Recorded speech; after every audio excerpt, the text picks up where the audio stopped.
think that I'm recording now. Um, Hopefully, you guys can see my screen. One of the last things I do at the end of the year that I like so much is to talk to y'all about Greek theater. Greek theater kind of started it all, and the one of the options in the cafe is to listen to the crash course over Oedipus and answer questions over Oedipus. And I know you guys are probably thinking, like, this is such a weird story. Like, he marries his mom and kills his dad. Like, weird. I just wanted to kind of tell you why we learn about Oedipus. Um, we read a story named Antigone out of our drama book. I didn't assign that because, it's a long story, and I know this work. Some of you might not be spending much time on it.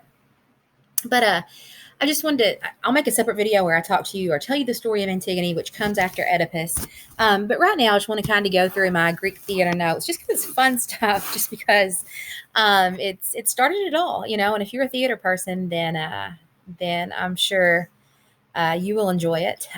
So this first screen, if you go to Greece right now, you can still find these theaters, which I would love to go. I think is awesome.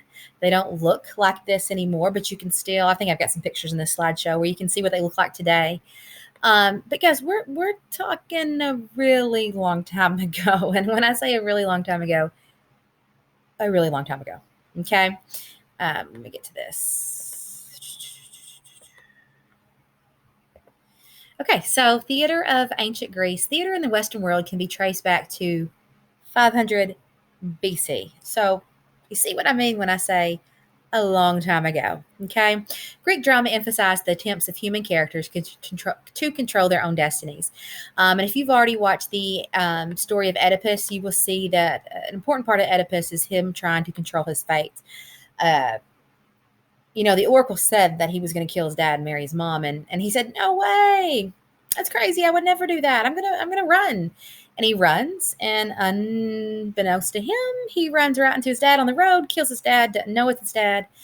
He gets to marry the queen because he solved the riddle of the Sphinx. The queen is his mom, and obviously the rest is history. But that was his fate, and there was no changing that fate. So fate versus free will, obviously. Is an important idea in these stories. So I just want to get to the interesting stuff. Okay, so why were these plays written? Why was Oedipus written? Why was Antigone written? Why were these plays written to begin with? They would write them to celebrate the god Dionysus. And I know some of you like um, Greek mythology, some don't. Personal opinion, whatever. If you like it, when you get older, you can take classes dedicated to nothing but Greek mythology, which is pretty cool. But they would write these plays to celebrate Dionysus, and he was the god of wine and fertility, and basically like a good time. So they would have these days where they would perform these plays. People loved it. Everybody in the city went and was able to attend, and they'd sacrifice a goat, and they would perform many, many dramas. Also, some comedies. It's not what they were called then, but comedies. And it was one big competition, festival, party that was incredibly important to their lives. Okay, this is kind of interesting, I think. So Thespis was the first winner of one of these festivals, competitions. Thespis, thespian, get it? That's where we get that word from. Actor, actress. So the funny play would be a satyr play, and the satyr plays basically would make a bunch of really like crude jokes and humor about body parts, and we know a satyr is a creature in classical mythology who is part man and part goat, famous for being drunk and sexual. So you can imagine what those plays look like. Um, let's see. So if you went to Greece today, this is more what the theater would look like, but still, it's crazy. I mean, how do we build that, and how does it last over, that amount of time? Pretty cool.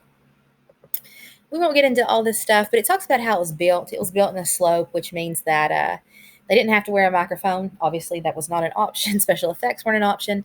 But the way the theaters were built, the sound was able to reflect, and even people sitting in the high up seats up on the mountainside, because the seats were built into the mountainside, could